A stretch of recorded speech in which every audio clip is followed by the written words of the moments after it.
Good morning, and you're very welcome to another Signpost Series webinar. I hope you're all keeping well and looking forward to another very interesting presentation. Continuing on from last week, we enjoyed a really interesting presentation from Professor John Feehan's keynote address from the extensive grassland biodiversity event recently hosted by Teagasc and the Heritage Council in Birr. And in part two this week, we're doing things a little bit different again, but I hope you enjoyed last week and we'll have more of the same this week. And we're going to look back at a recording, firstly, of a presentation given by John Muldowney from the Department of Agriculture on the day of the event covering engagement and extent of grasslands, or extensive grasslands under acres. Following this, we're going to have a presentation from Professor Helen Sheridan of UCD, who joins us to discuss the types and management of extensive grassland. And we're delighted to be joined this morning by UCD's Professor Helen Sheridan and Pat Morrisson from the Department of Agriculture. Good morning, Helen. Good morning, Pat. Good morning, Cathal, and many thanks for having us here. No, I'm great to come along. Where are you based today, Helen? I'm in Belfield in the School of Agriculture and Food Science in Belfield, Cathal. Lovely. And Pat, how about yourself? Yeah, I'm my home in Clonmel, County Tipperary, so logging in from Super. there. And you're here to help us out with any questions that might arise from John's presentation. So thanks a million for that, Pat, as well. And we're also joined by Teagasc Countryside Management Specialist, Dr. Keena. How are you, Catherine? Hi, hello, everybody. Yeah, and Catherine, you're going to help out with questions or anything difficult that arises this morning. We're going to direct it towards you anyway. And Catherine, before we kick off, maybe I know we spoke about the launch of a book there last week, but maybe you give us a rundown about the book again. Yeah, I suppose the event in Birr was the launch of a splendid book. Teagasc published this book back in 2012. It's a book by John Feehan, our own Helen here beside us, and Damien Egan. So it's on the grasses of Ireland, and it went down a treat then. And but in recent times, I think it's more relevant than ever now with the changing emphasis on biodiversity and on extensive grassland. So there's been a lot of demand for it. So with the help of the Heritage Council this time, the Teagasc reprinted the book. It is available from Teagasc in Oak Park for €35. I will put the phone number in the chat, but it's Teagasc Oak Park and ask for the Grasses book for €35. So yeah, thanks, Cathal. Yeah. That's super, Catherine. And we won't delay too long this morning because I know we've a fairly packed event, so we'll get going fairly quick. But just want to remind everyone that we're going to be recording today's sessions, and please do submit any questions you have to the Q&A tab. We'll try our best if we have time to get through a few of them at the end. And just to remind everybody that there is a podcast version of the Signpost Series webinar available to listen to when you're out and about or on the move, and it's available on podcast platforms. So with that, I'm going to ask Yvonne might share a video to kick off. And this is the video that John Muldowney presented on the day of the event in Birr. He's from the Department of Agriculture, and it's covering engagement and extents of extensive grasslands under acres. And following that, then we'll have a presentation from Helen. Good morning to everyone. My name is John Muldowney, and I work within the Department of Agriculture in the Agriculture and Environmental Structures Division. So the role I have is basically, I suppose, trying to assist the policy development and the rollout of operations in relation to agri-environment in Ireland. Also within my role, I have the structures, farm structures, so the TAM scheme, and again, it's the rollout of that and the delivery of inspections at farm level. So I guess, John set out the context of the importance of grassland, and again, the passion of why we should be looking after those. And I suppose what we're doing in agri-environmental policy, this is the acre scheme, and it's really where boots hit the ground. It's that close contact sport of trying to engage with farmers and to try and impart on them the passion of why we need to be looking after grasslands. So I suppose I'll try and take you through, the road or the path that we've passed over the last 20 odd years, I guess, in terms of development of agri-environment. So currently, the acre scheme is our flagship agri-environmental scheme. There's a budget of 1.5 billion over the period 2023 to 2027. So it's a huge budget in terms of what's rolled out. And that's on top of probably in excess of 6 billion that's been spent on agri-environment since 1994. So this is a long road. It's been evolving all the way along, and I'll come on to that. But basically at the moment, the coloured areas you see here are these high priority zones. Within these zones are primarily designated land, either for Natura Habitats Directive, Birds Directive, High Status Water Framework Directive. They're the key areas in the country in terms of trying to protect and restore, and that's where we've focused our results-based payments in those areas. The rest of the country then just has a standard prescription-based scheme.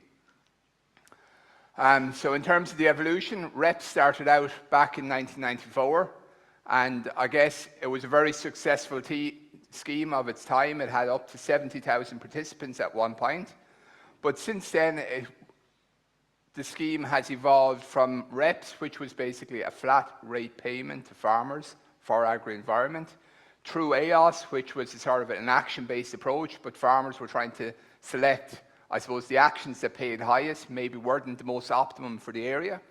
And since then, we've been taking learnings from the EIP, these locally led operational groups like the Hen Harrier Project, the Freshwater Burn Mussel, the Burn Scheme, and trying to incorporate them into what we have now in terms of acres. So it's trying to basically target the right action in the right place and to try and optimize then results-based payments. So a quality-based payment, the same way as we have a grading system for livestock being sold to the factory, this is trying to put a value on higher value, higher quality habitats get higher payments relative to lower quality ones.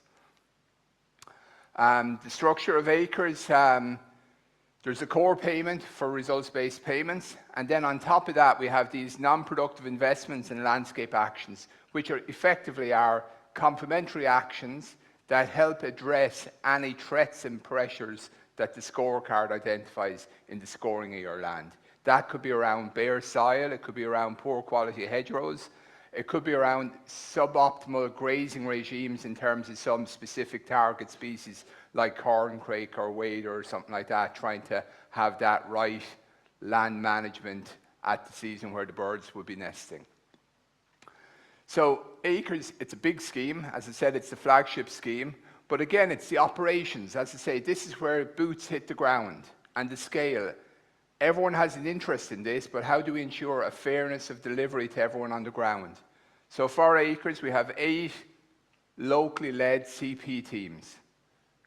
They try and deliver I suppose, that technical, ecological or water quality support on the ground to farm advisors. We have 840 farm advisors trained in acres. We have 54,000 participants, and it's covering a footprint of about 1.5 million hectares. And of that, there's just over 1 million hectares that's scored. So this is a very significant operation that we're trying to deliver on the ground and to try and get it out there. And overall, this scheme has been very well received by farmers in terms of, I suppose, the overall concept of results-based payment. Our challenge to date has been on the payment side, but again, that's straightening itself out and will be very shortly hitting the $500 million mark in terms of spend on acres to date. Coming back to the scorecards, in acres we have 10 different scorecards. They're primarily habitat-based scorecards, and even of those, one of them is peatland, the other 6 are variants of grassland. So whether that's mock air grasslands, just your general grassland that's everywhere, rough grazing, there's quite a number that we have within that space. And then we have 3 target species. So that's the corncrake, the wader bird, and the other one won't come to me, and the chough. So the CP teams provide training to farm advisors to bring them up to speed in terms of the scorecard, how to do it. And today I'm just going to take a look at the scores that have been coming into us on 2 scorecards. The grassland scorecard, which is effectively a low input grassland, and the rough grazing one. And that's making up, I suppose, 280,000 hectares of grassland is covered under that. So I suppose this is the areas. It might be a bit small for the back of the room, but again, you can see the variation of the scorecards and the conservation target that we have on individual ones. So like the breeding waders there, the burn winterage, so we've basically upscaled the burn winterage in terms of what we're doing. So there's now 19,000 hectares of the burn winterage area is being scored through acres, which is hugely significant. The corncrake there, much smaller footprint in terms of what would be on it. Chough, again, small enough area. But the low input grassland here is at that 200,000 odd hectares of low input grassland. And this is only looking at the CP zones. On top of that, you have commonage land scored, over 400,000 hectares, and you have, I suppose, within acres general, there's been a certain amount of scoring as well that's in excess of 100,000 hectares. In terms of, I suppose, going into it, John went into, I suppose, the species, but we've set up a scorecard.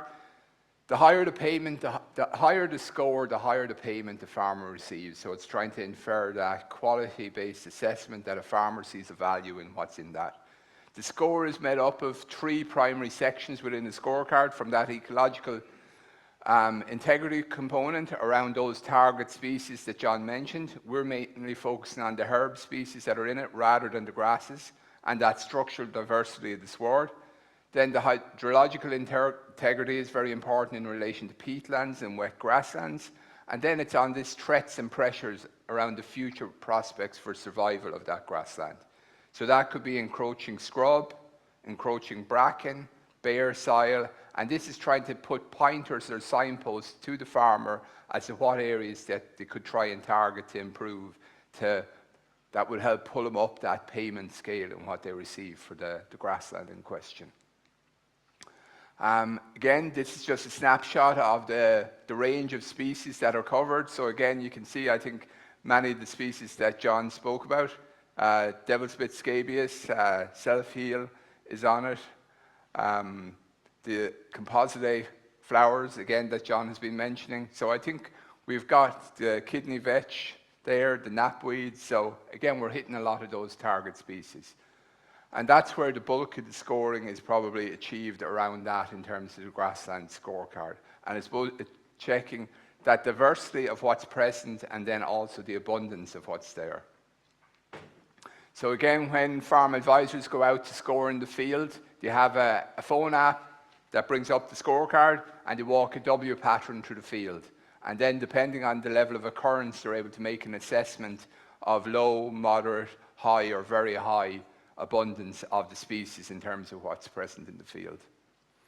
Again, that's just pictures that's there, so we'll move on. So when the advisor does that work, it's on a phone app, it's submitted automatically into the system, and there's a map of the plots to be scored. And again, this is all grassland, but you would have that color coded different if there was woodland or peatland in terms of what the farmer would get in terms of, I suppose, the extent of scoring that's present in the field.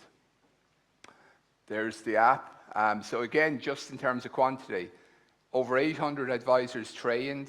The only way we'd handle scorecards on that quantum of land, there's 200,000 scorecards, so the only way was through a phone app. So when the summer season comes, the scorecards are pushed out to the app. The advisor is alerted that the scorecards are present on his phone. The advisor arranges with the farmer to score the land and can submit the scores automatically in the field if they want, or they can come back into the office to update it if they need to in terms of before final submission. And also the neat one about the app is the scorecard only becomes live when the farmer is clearly in the field, that there's a geo-reference in the app, that the specific scorecard will only open when the advisor is in the specific field in question to try and ensure the integrity of the scoring that's there. So coming on to the scoring, and again, we've scored land in 23 and 24. So we've just pulled together, I suppose, an overview. It's too early to say that there's any particular trend. So this is a snapshot of all the grasslands that were scored in either 23 or 24. So on the grassland area, there's almost 100,000, is there a pointer on this? Yeah. Almost 100,000 scorecards submitted. And on the rough grazing, 24,000 scorecards. So again, huge volumes of data coming in, huge involvement to the farm advisor in that. And the breakdown here then is between the high scores, so scoring 75 or higher, moderate, low, very low in terms of that scorecard. So you can see the vast majority of scorecards when they're coming in, they're actually in that low, moderate or high. There's only, I suppose, about 10% that are very low that wouldn't get a payment. So I suppose, again, to me, that was quite a good trend. And the objective for farmers then is to come from the low and moderate to try and bring their figures into the high. And the average score that we have then for this, it's actually similar on both the grassland and the rough grazing. It's at 57. The median is 60, so it's quite a good average that's there in terms of that. And if we went to the burn in terms of the score is about an average of a 7 or a bit higher than 7. So again, that signifies, I suppose, that diversity that's present in the burn over and above other ones. But again, it's trying to push farmers in that direction, that they're seeing a value of higher scores, higher payments, informing, I suppose, that direction of travel and interest in what they're trying to achieve. That it's not just value of the meat and milk sold off the land, but now there's a value being placed on the diversity of the sward that's present on the farm. So again, this is another breakdown of that grassland scorecard. So it's 224,000 hectares. And again, coming on to that, I suppose, primary management. Grazed, the vast majority of our grasslands are grazed as opposed to meadow.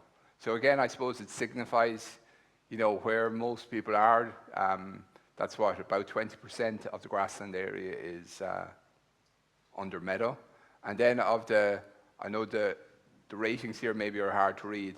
So again, on the primarily grazed, you can have both overgrazed and undergrazed, and you're trying to get it into the optimum.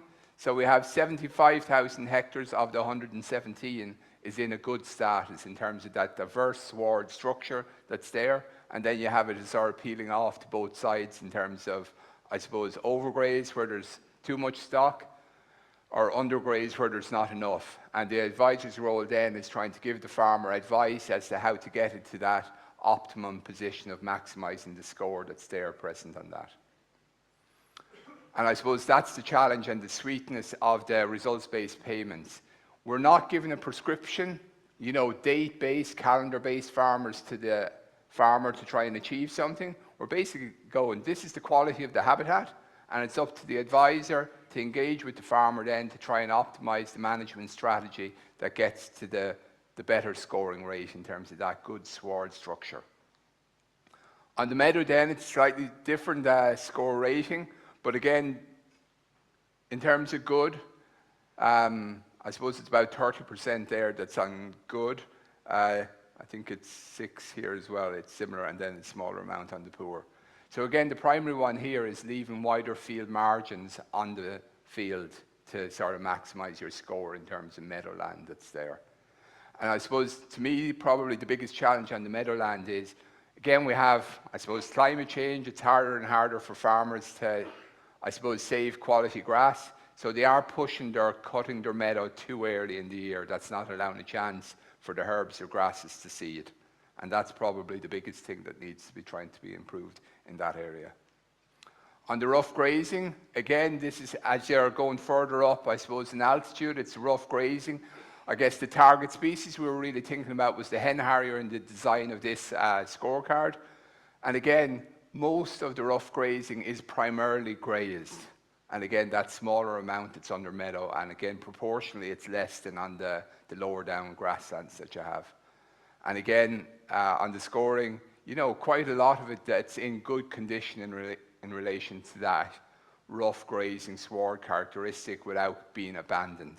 And I suppose, again, there's no prescription. It's about getting the right advice to the farmer to ensure that there's active management of this rather than letting the land close over and being scrubbed over. So again, an interesting one then on the, I suppose, devil's bit scabious, and it's the host of the marsh fritillary butterfly.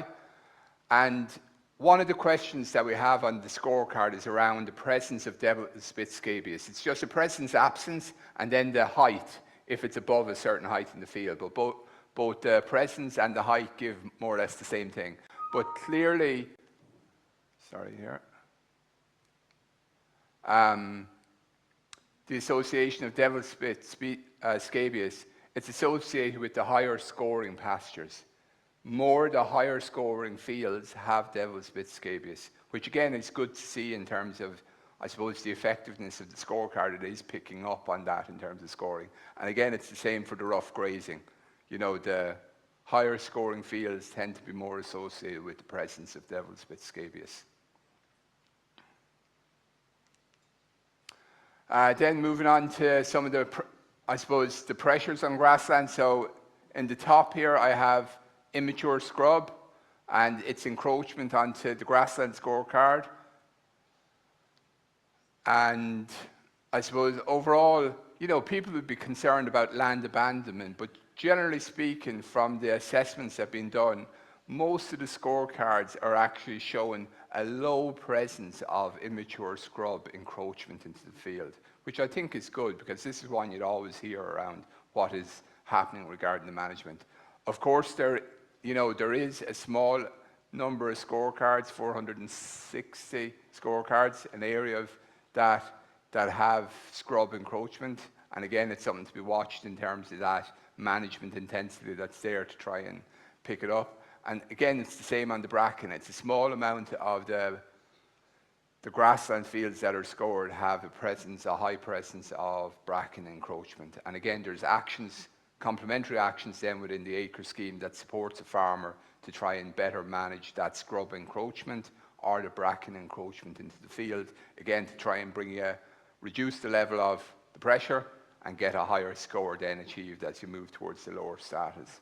So overall, you know, I think it's interesting to look at these, and I'm looking at both of these as standalone. There could be overlaps or they could be cumulative in terms of how you look at them. And then on the hedgerow, I suppose field boundaries are also assessed within the grassland scorecard. So it looks at the worst 30 metres of field boundary within the field. And I suppose overall, there's, 70% is good or moderate in terms of that field boundary quality, which again, I think is quite good. Again, you'll be hearing a lot of bad news about field boundaries and they're being removed all the time, but the evidence here is showing that it's actually quite reasonable in terms of that field boundary. There's obviously work to be done with the poor, but again, it's moving that right direction. And when you look at the rough grazing, again, the trend quite similar. So even in the rough grazing, the amount of scorecards that are illustrating, I suppose, scrub encroachment or bracken encroachment isn't that high, relatively speaking, of the number of scorecards. But again, that's where, again, the advisor can recommend these non-productive investments to try and better manage those pressures that are on the scorecard, to try and improve the score, and so the farmer gets a better payment.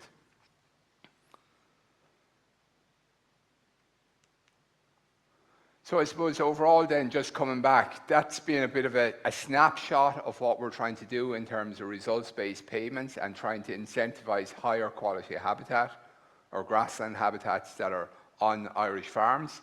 Overall, there's no prescription in it. It's based on farm advice or farmers doing what they're already doing. So if a farmer has high quality grasslands, they're paid more than their neighbour that might have poorer quality grasslands to try and create that market incentive within what's there. So obviously farmers then have greater freedom to farm as they want, not to be looking at the calendar, and this has been one of the selling points of the various locally led schemes that we're trying to do.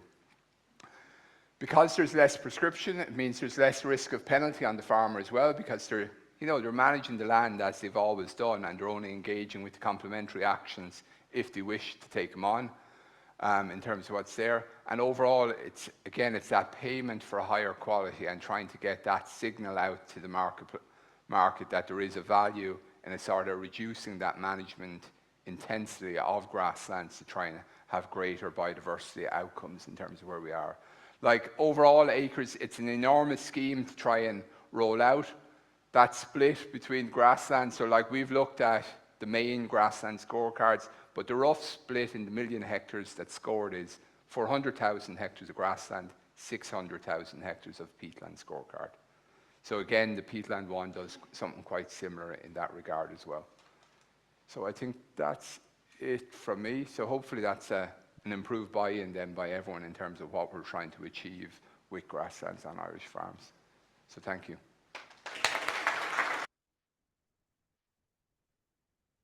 That's super. Thanks, Emil, for stopping it on.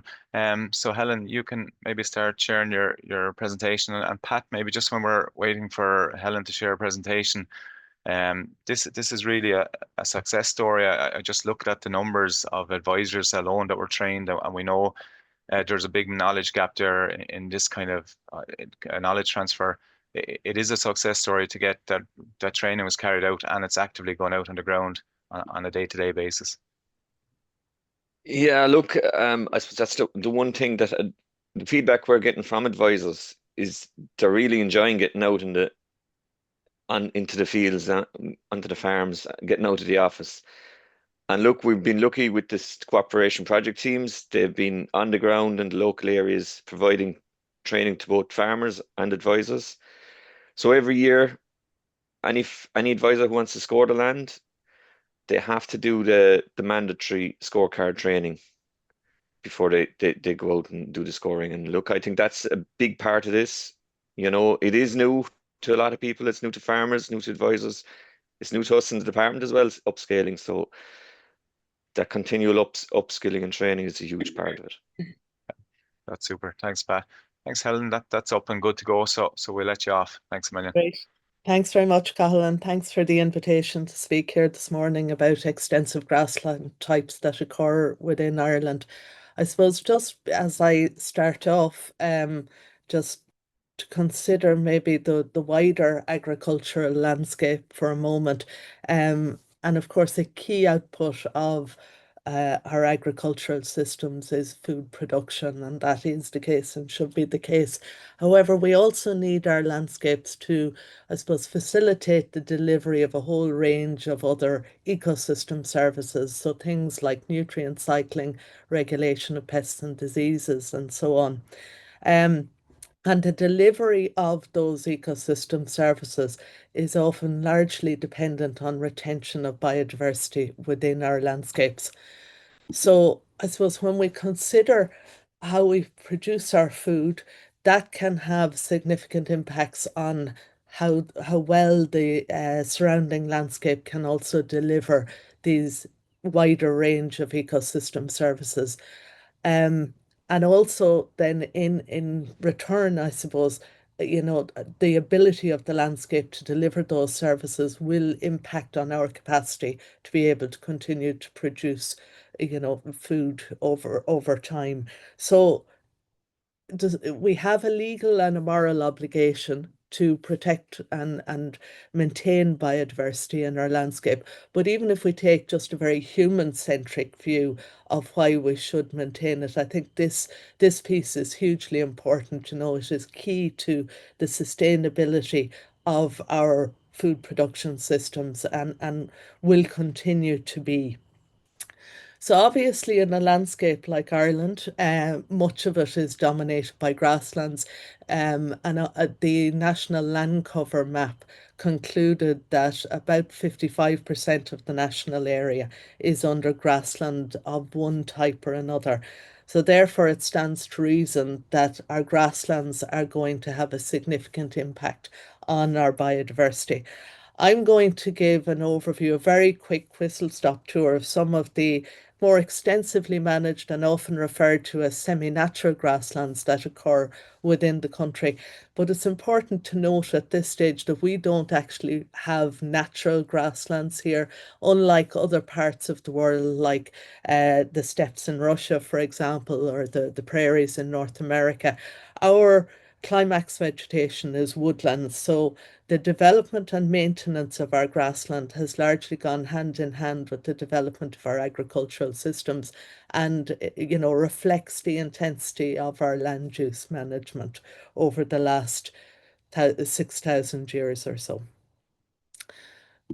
Before I moved on to the extensive grassland, I just want to consider for a moment or reflect for a moment on our improved grassland types. So again, the National Land Cover map produced by Dáil Éireann and the EPA has concluded that about 42% of the national area consists of this type of improved grassland.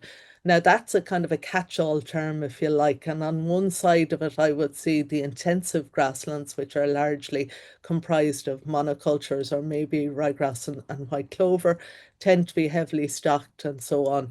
On the other hand, we do have improved grasslands that would have significantly more biodiversity associated with them. They wouldn't necessarily be flower or herb rich, for example, but they may have undergone some improvement in the past and maybe in receipt of some degree of slurry, but would tend to get a very limited amount of artificial fertilizer. And therefore we see a diversity of grass species in them in particular. And this is hugely important because it provides, I suppose, greater architectural complexity of the sward and therefore facilitates potentially the ability of these swards to support a wider range of associated biodiversity. However, just moving on then to the more extensive grasslands, and if we consider what actually influences the botanical composition of our grasslands, I guess there's two bunches of factors I define them as, and one are the kind of the natural or environmental factors, which we can't do a whole lot about, like the climatic conditions in a particular geographic location, the geology and soil type and so on. And then we have the human-induced management factors, so the things that we do to generally with a view to increasing the agronomic potential of these grasslands. So reseeding, use of inputs like fertilizers, herbicides and so on, and addition of lime. So the influence of those human-induced management factors has increased very significantly over the last 50, 60 years, not just in Ireland, but throughout the world. Many areas of the world have seen that kind of increase in intensity of the human management factors. So the first group of extensively managed grasslands that I'll touch on are the species-rich calcareous ones, and these are flower-rich ones. Generally speaking, the most abundant or widespread area of these grasslands would certainly be in the Burren in County Clare, where it is not unusual to put down a metre square quadrat and, end up with 25, 30 species recorded within that. However, outside of areas like the Burren, they really only exist in small pockets, perhaps in areas like Esker Ridges, for example, and other small pockets on farms. When we think about areas like the Burren, of course, they're really special and, are a home to a wide range of our orchid species, but also the weird but wonderful combination of Arctic alpine species, such as spring gentian, which grow side by side with species that would be more likely to be found in Mediterranean conditions, so species like bloody cranesbill. And we don't see that combination of species occurring really elsewhere in the country, which makes these grasslands found there really, really special. Moving on to our mock-air grasslands, these are coastal grasslands that have a very restricted range globally, really only occurring on the northwest coast of Ireland, so from about Galway Bay up to Donegal, and on the northwest coast of Scotland. And they're flat or slightly undulating grasslands that occur on the landward side of some of our sand dune systems. So they've really formed as a consequence of sand and shell blow inland and grasses forming on those. So they tend to be highly calcareous as well. These areas, there's certainly been some very significant work done on them in terms of supporting landowners now to manage and ensure that they're kept in good ecological condition through the EU Life on Mock-Air funded Life on Mock-Air project. I was lucky enough last May, I think it was, to visit Belmullet with Catherine Keena to a farmer discussion group down there that was hosted by Tom Kelly. And it was a wonderful opportunity to actually listen to farmers and appreciate how important they felt the mock care was in terms of their particular systems and the role that it played, the integral role it played in their systems, in some cases negating the need for winter housing and so on, and the understanding that, if it was managed well, it would continue to play a really important part in their agricultural system. In terms of the wet and seasonally flooded grasslands, I guess we often think of these as being dominated by rush species. However, if you see some of these in early May, for example, is probably the best time where you will get to see a profusion of species such as ragged robin and cuckoo flower and marsh pea, for example. And of course, really good examples of that kind of wet grassland are to be found along the Callows. But they're also found in other pockets on farms where, you have low-lying topography and a high water table. And of course, these grasslands are very important in terms of the botanical species they support, but also the wider biodiversity that they support. Not least of which are the breeding waders, and the breeding wader EIP is now working with landowners in these areas where they're to try and help maintain and restore populations of some of our most endangered breeding waders. And of course, maintenance and management of our wet grassland is key to that. Our acid grasslands are often associated with upland areas, and they often merge into habitats like dense bracken, heathland habitats and blanket bogs.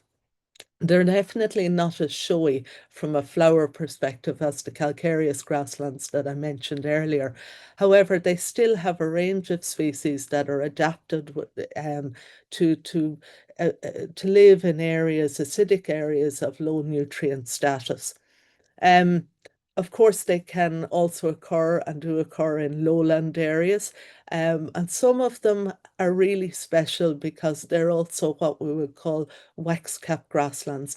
And this means that they have a variety of wax caps or fungi that occur within these grasslands, which is really reflecting the more biologically diverse state of the soil in these areas.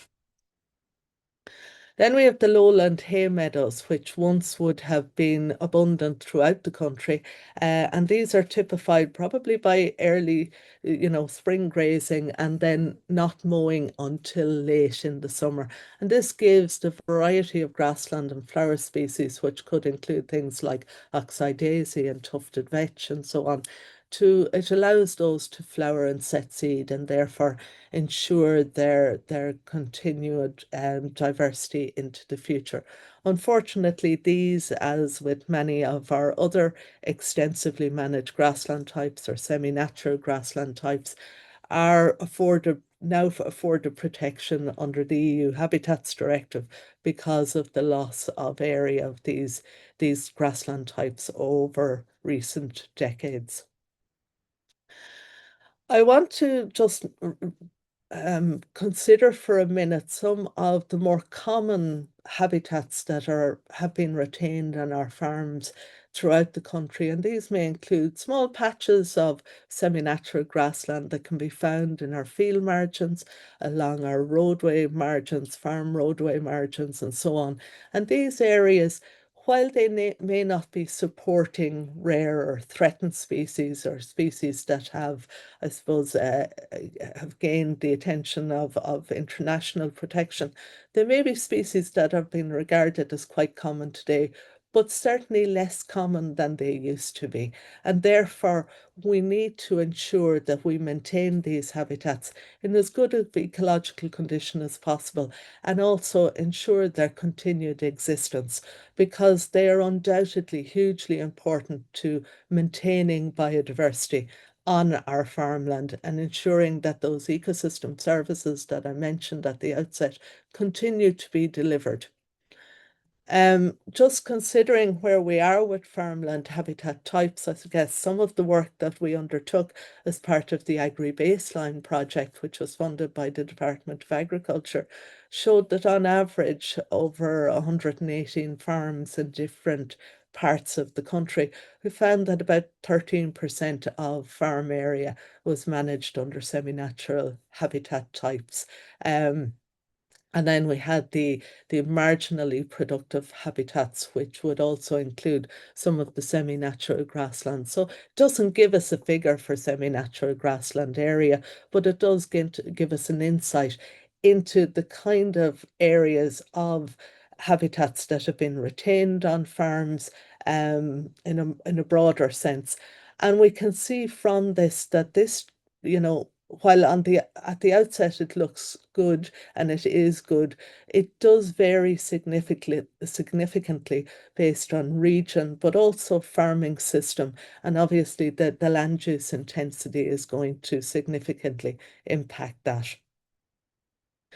So the key challenges for our extensive grasslands have been summarised very nicely in the surveys undertaken by the National Parks and Wildlife Services. So they undertook two different surveys, one between 2007 and 2012 and the other between 2015 and 2017. And in the intervening time period, based on a subsample of the original group, they found that approximately 30 and 28% respectively of the calcareous and hay meadow site areas had been lost over that time period.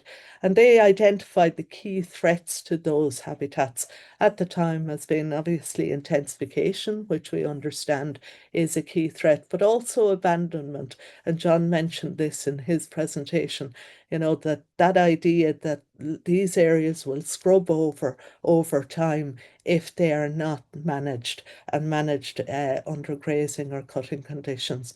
And then, of course, changes to different land uses, whether that be forestry, for example, will result in the loss of some of these grassland areas.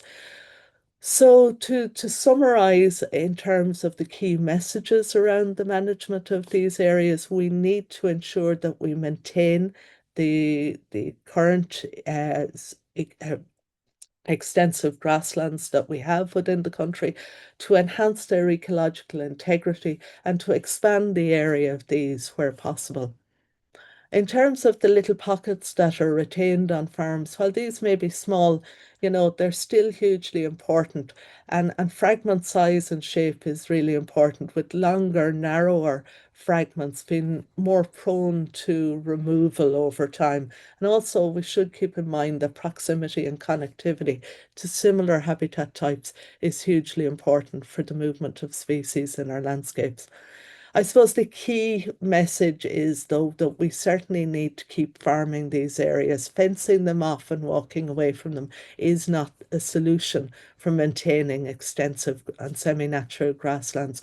We need to keep farming them. They need to be cut or grazed, but it's the intensity at which this is done is important. And of course, in terms of maintaining them, avoiding things like reseeding, management practices such as reseeding, the inputs of fertilizer, slurry or pesticides, or indeed lime is hugely important, as is drainage and the use of ring feeders. And I mentioned ring feeders because, in terms of managing these grasslands, they really need to be stocked at their natural carrying capacity. So we cannot be bringing in additional feed into them, because that causes more challenges and difficulties in terms of maintaining them over time. Okay, thank you very much for listening. And I'll end there. That's great. Thanks a million, Helen. That was excellent. And we're going to get into questions in a minute, but I have one quick question for you, and I like the way you finished, because and it ties in with the question I asked Pat about training. I'd say for a long, long time, a lot of people thought if you close the gate on the field and let it go, that was great for biodiversity and species biodiversity, but that's obviously very much not the case. No, I mean, our grasslands, as I said at the outset, have really developed in tandem with our agricultural systems. But we know, these special pockets of semi-natural, extensively managed grasslands need that continuation in management. If we walk away, they will scrub over, whether it's bracken encroachment, then moving on to gorse and so on. And once they're gone, they're gone. So walking away is certainly not the answer to their management if we value the biodiversity those grasslands support. Yeah, super. I won't delay too long, Catherine, because I know there's plenty of questions coming in, so I'll head over to you there now so we get as many done as we can. Yeah, okay, thank you, Cathal. So just one first one, slightly on probably from the acres point of view about hedges. So I'll just deal with it quickly. Hedges planted, never cut. So hedges are about 3 to 4 meters high and about 2 meters wide. So to me, they're absolutely super and belong into the category of tree line hedges. And we'll be hearing a lot about this at the end of the month, Cathal, with Hedgerow Week, where we're aiming for 50% of hedges on all farms to be tree line hedges, never topped. So that would fit into that. Alternatively, that one could be laid in a future time to turn it into a topped hedge. So we want both types of hedges, but that one I would be inclined to leave that alone. And just from the acres point of view, and I know Pat, that the only point there is you don't cut hedges below 1.8 meters. So just to be careful on that one. So perhaps I'll go on to another one for Pat, and if you want to come back on the hedges, but can I confirm the results-based payment is from the initial assessment? So tell us about when and who it's reassessed by, Pat, for the scoring of the grassland. Yeah, so results based in acres. I suppose some farmers will be selected for an inspection. We do pick inspections and risk analysis. So for farmers who are not inspected, it's the advisor score the payment is based on. If you're one of the farmers who've been selected for inspection, we will go out after the advisor scores the land, and it's on the inspector score the farmer is paid. So I suppose the key message here is just because the advisor has scored your land on a specific date doesn't give you the freedom to manage it. Well, you have the freedom to manage it as you want, but any damaging activities that occur after that will be picked up in an inspection, and the payment will be made based on the inspector's But tell us, Pat, assessment. about how often the advisors go back to reassess. Yeah, so for everybody in acres, it was mandatory to score in year 1. Okay. After year 1, it's mandatory to score at least every second year. So you could opt not to score in year 2, and by doing that, what you're doing is you're declaring your year 1 score for your year 2 payment. Or you can voluntarily opt to rescore in year 2 if you think your land has improved and you get an improved score. So if you don't score in year 2, then you have to score in year 3. And that's how it carries on, at least every second year after year 1. So everybody in acres will be scored 3 times over their contract.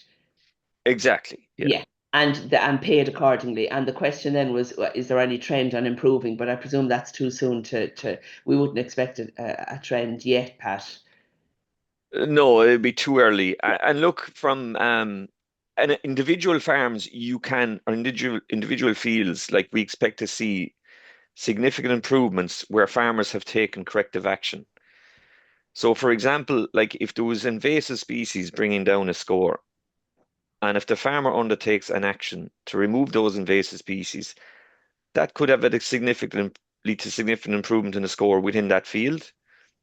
But as a whole across the country, like the improvements will probably be incremental, because not every farmer will be willing to take on the necessary action to improve the scores. So we expect it'll depend from farm to farm how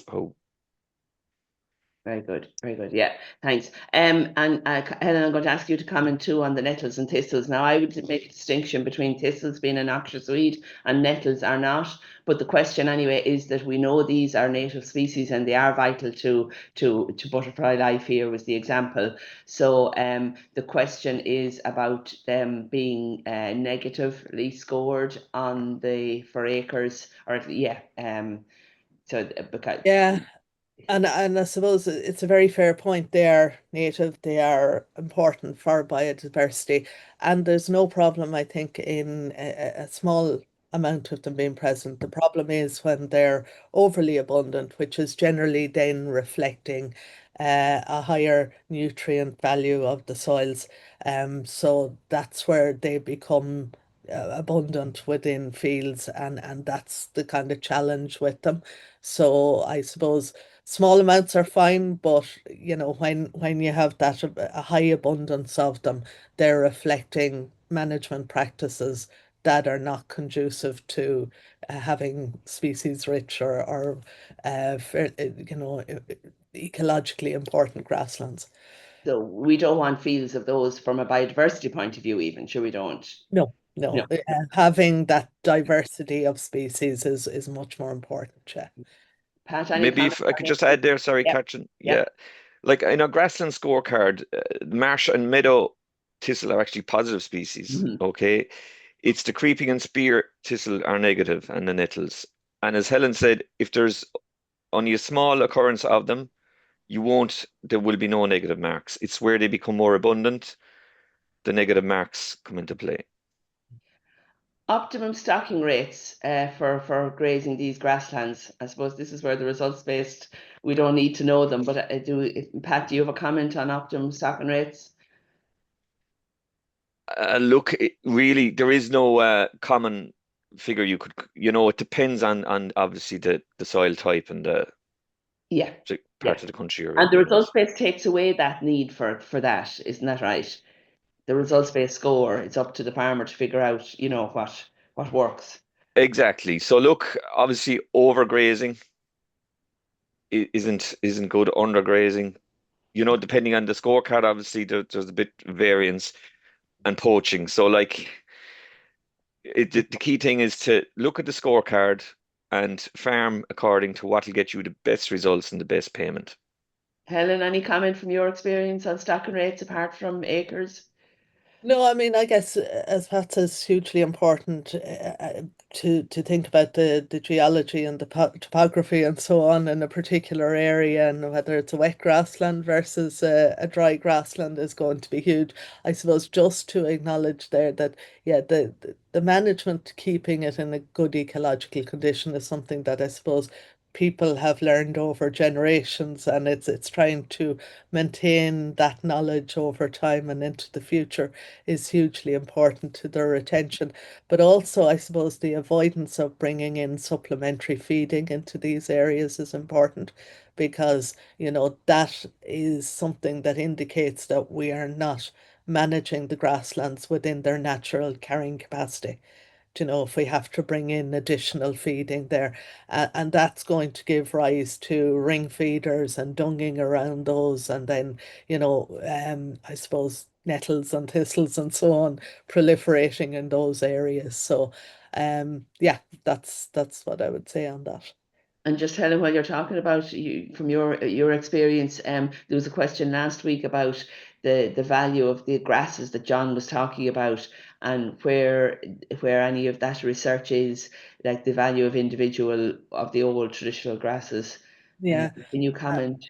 Yeah, well, I mean, if we look back at the kind of the history of that research, and certainly things like the Clifton Park system of farming and so on, people were looking at grassland mixtures at that time, which were going back to the early 20th century there, and they understood how species worked together, I suppose, at that time.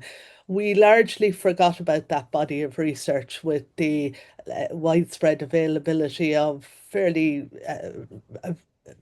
I suppose, value for money in terms of our fertilizer, so relatively cheap fertilizer inputs, and a focus very much on using that to promote growth. But now we're in a different space where we're thinking about, well, how can we reduce those inputs, those costly inputs that are both costly from an economic perspective, but also from an environmental perspective. And I suppose looking at biodiversity again as a source of species that can help us to maintain agricultural output. I mean, in this instance, I suppose what we're talking about are the multi-species forward research that's ongoing, where we're trying to build a little more diversity back into swords again.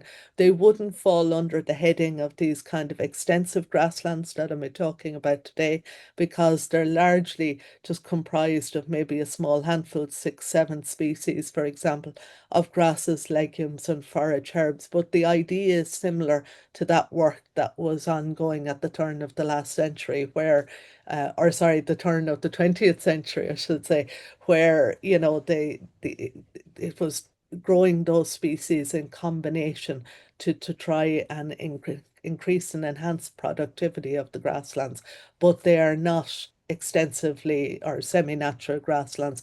The species we're putting in, the varieties of those have been agronomically bred for their potential to produce. So Yeah, much of that research kind of stems from that. So obviously there's a lot of work ongoing at the moment in that space. very good, very good. Pat, a question for you. Originally, there were skeptics to acres, where some perceived the scheme as paying farmers to abandon land or walk away from productive agriculture. Now we're 3 years down the road. Do you think this perception has changed? And or is there more dedicated work need to educate? Is there still more need for education? How are we doing? Yeah, well, look, there's always more need for education. You're never finished with informing farmers, informing the public of what is best and I suppose what we're doing within acres. Um, Look, it's fairly clear from the scorecards if you look at them. If you abandon your land, you will not get a good score and you will not get a good payment. So it's not encouraging land abandonment. It's encouraging good land management. And that, I suppose, how you manage your land is completely up to the farmer. But the advice is going to be there through your advisor and through the cooperation project teams. You know, we have an awful lot of information on our website. We're in the process of bringing out some informational videos as well. All the CP teams, they have huge resources on their websites. And I suppose it's about getting that across to not every farmer is IT savvy, we know that, but there's an awful lot of information meetings as well that are going on in local areas through both through the advisors and through the CP teams. Every farmer on acres has to do mandatory acres training. And the idea of that training is to upskill farmers so they learn what the scheme is about and they can learn how they can do out of the scheme as well financially and to draw down money. And it's win-win for everyone, I think, if farmers become more, I suppose, informed, and we are making better efforts definitely in that. Just off the back of that, Helen, there's a number of questions around the amount of research in the area of managing the semi-natural grasslands. And based on what Pat just said there's a lot of training gone out. But going back to something you did in your presentation where you're looking at the burn versus, you know, a hay meadow, is there some sites, or is it very site specific in the type of management? And are we to that stage of training our advisors and our farmers, I suppose, educating them? You know, it's tricky enough, I'd say, isn't it? You know, it's not a blanket approach for knowledge transfer.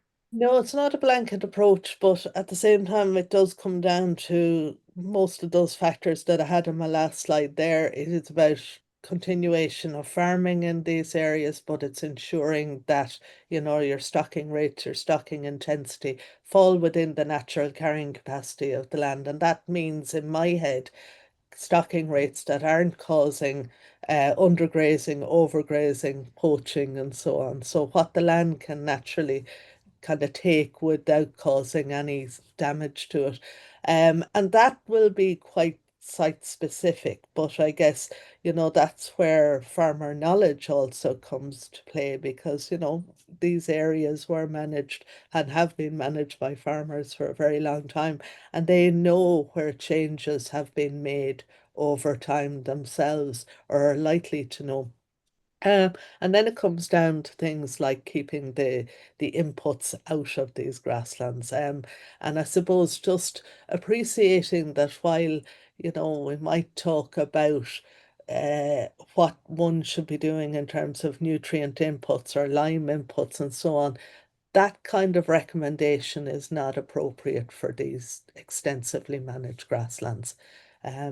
So keeping those inputs out, keeping the farming ongoing on them are the two key messages, I think. Yeah, and Catherine, that's a big bugbear of yours, that we get the correct message for the Yeah. correct type of land that's in front And of us. again, we don't want to turn that around to say, and I see there was a comment there about we were told to spread lime and now we're told not to. There is no change. It's sites, it field specific. But yes, it depends what do you want from the field? Yeah. And does it need it? Yeah. Unfortunately, we've run out of time this morning, but thank you to everybody that did submit questions. And I think fair play to you, Catherine, you've got through most of them there anyway. And I know we had a kind of a rushed agenda today, but I think it was really good and really insightful. I just want to thanks a million to Professor Helen Sheridan and John Muldowney for excellent presentations this morning. And also thanks to Pat Morrisson and Dr. Catherine Keena for joining us to help with questions also. And a big thanks to Yvonne Maher in the background there that helps running the show and keeps everything smooth. And just to let you know that next week we can look forward to chatting to Teagasc crop specialist Shay Phelan to discuss integrated pest management in Ireland, where, when and how. So that's not to be missed. So do tune in again next Friday at 9:30. But until then, I hope you have a great weekend. It's long before. Thanks very much. Bye.